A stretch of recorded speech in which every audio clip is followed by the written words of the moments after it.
Da da da da da da da da da da da da da da da Avengers.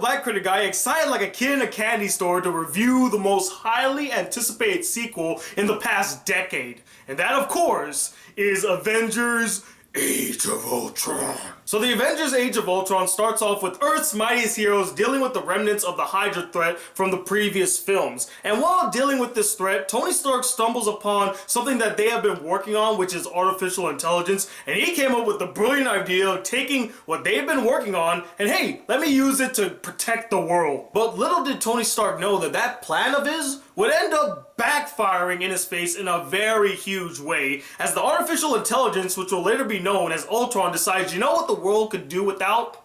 The Avengers. And he forms this plan of how he can make the world a peaceful place by destroying every single human on the face of the earth. And of course, it's up to the Avengers to assemble and put a stop to his evil plans. Now, saying that I was really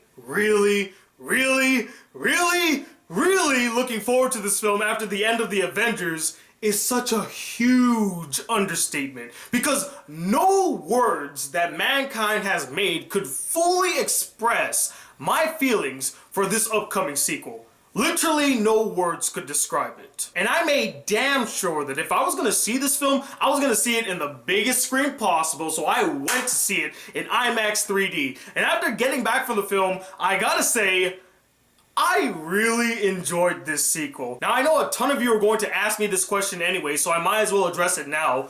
Is this film superior or even better than the first Avengers? And my answer to that is honestly, no. I feel like the first Avengers is way superior to this film, but that doesn't mean that it's not a faithful and a solid follow-up to the Avengers. It's still a really good film. I'm not saying that it's complete and utter crap. It's just, I had more problems with this film than I did with the Avengers, and we're gonna get into that a little later, but let's talk about the things that I really liked about the film. Without a doubt, the best thing about this film, which also continues to be the best thing about this franchise, is its characters. They are always a treat to watch on screen. Not only are they really fun to watch, but they have a lot of sentimental moments and they get a lot of development and focus for the most part, but we'll get to that soon. I mean, Hawkeye in the movie, man, talk about a 180. He started off as one of my least favorite Avengers that I felt like was kind of unnecessary to the team, but in this film, they rectify all of that by giving him more development, giving him more focus, and actually making him feel like a vital member of the team. Not to mention he has some of the best chemistry with the other members of the Avengers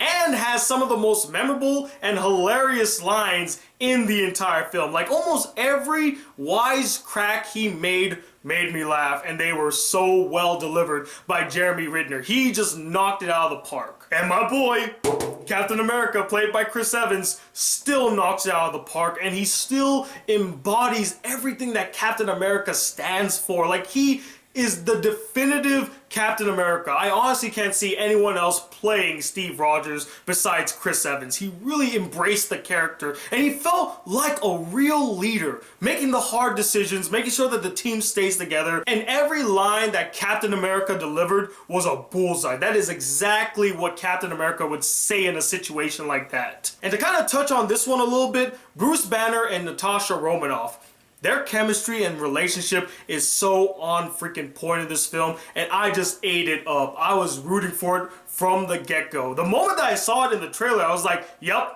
I'm signed up for this whole Bruce Banner, Natasha Romanoff romance. Let's make it happen, and they sure did in this film. I really felt the dilemma that they faced with their relationship, and they stayed so true to Bruce Banner's character. That's the one thing that really surprised me about the relationship. The way that it's handled, it's so true to both characters. Not only do the actors get their performances down packed, but also the team chemistry, which is on full display throughout the entire film. They work as one whole unit trying to face against a foe. And the last character that I'll mention here is Ultron, the main antagonist of the film, played by James Spader. Now at first, I was kind of on the fence with Ultron. I kind of liked him, but at some points I was like, well, he's not as interesting and he just seems like a bickering child. But then I really stopped to think about the character of Ultron. What is his character like? And honestly, he's supposed to be a child. He has a very black and white view on how the world is supposed to work and how all the problems of the world should be fixed. And in that,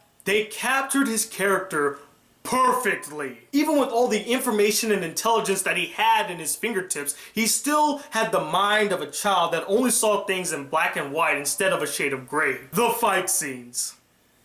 Do I even need to say that they're awesome? I'm pretty sure you all knew that already. But one of my favorite fight scenes in the film, and is the one that was kind of shown prevalently in all the trailers, the one that they were promoting the hardest, was the Hulkbuster versus the Hulk. That fight was just so freaking badass. Everything about it was superb. And just seeing the Hulkbuster just grab the Hulk and throw him like a rag doll, that was hilarious to me, although really cool. I also really dug Scarlet Witch's power set, which if used on a person, brings out their innermost fear or manipulates their mind to make them see things, which gives us really good insight and backstory on our characters. We learn a little bit more about them and the things that they fear in their tragic past. Now, although I really got a kick out of this film and enjoyed it throughout, I did have a couple problems with it. First one being its story.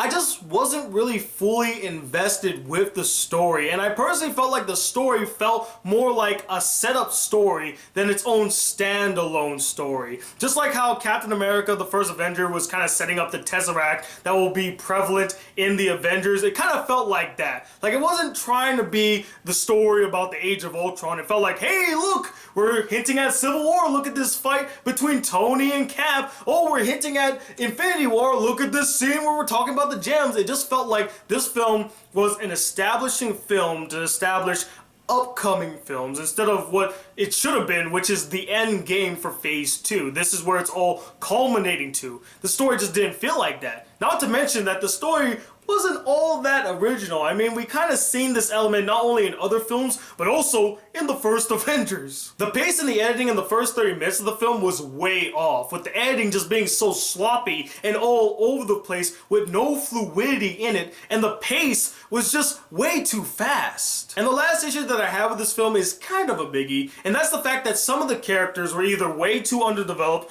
way too off character, or completely unnecessary and just shoehorned into the film. The characters that I felt were underdeveloped, and it really hurts to say this because I do really like their characters, it's just that they were really lacking in development, and I never was really attached to them as much as I was with the other Avengers, and that was the twins, the Scarlet Witch and Quicksilver. Sure, their power sets are cool, but I just never was really invested with them, and I felt like their backstory was just way too cliche. Just way too cliche. I mean, damn, I know you guys don't have the rights to Quicksilver, but you could have gave him a better backstory than that cliche one about them losing their parents. The characters that I felt that were unnecessary in the film and just shoehorned in there just for the sake of being in there was, first off, Andy Serkis's character. Now, I know they're setting him up for his appearance in the Black Panther as the main antagonist. It's just that his appearance in here just kind of felt handed to us. Like, it doesn't really add to the plot. I mean, yes, there is an element to it,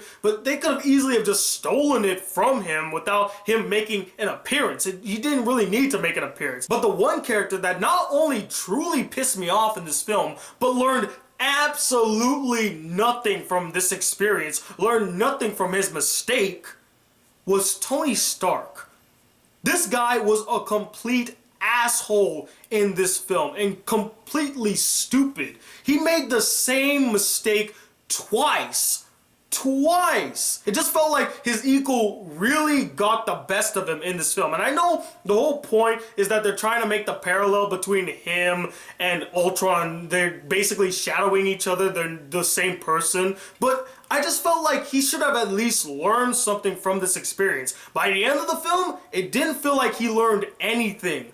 at all. There was no change in his character. Unlike in the first Avengers, you really see his character grow and become a team player. In this one, he learns nothing. He just goes back to being classic Iron Man, I guess. And I think that's where Joss Whedon missed the mark with the Ultron story. Because he could have explored the fact that this really had a deep and profound impact on Tony Stark, his psyche, and whether or not he should make decisions on his own. Because in the original Ultron story, he was actually a creation from Hank Pym, who was once Ant-Man, and he created him for the same reasons that Tony Stark wanted to do Ultron, you know, protect the world when they couldn't do it. And then he grows a sentient mind and goes out of control and starts killing people. And this really weighed down on Hank Pym. He felt the pain, he felt everything from what was caused by his decision, and it weighed heavy on his soul. In this film, it didn't really feel like it weighed heavy on Tony's soul. It just felt like, oh yeah, you know, okay, I created Ultron. Damn it, I created Ultron. And then after he defeats him, it's like,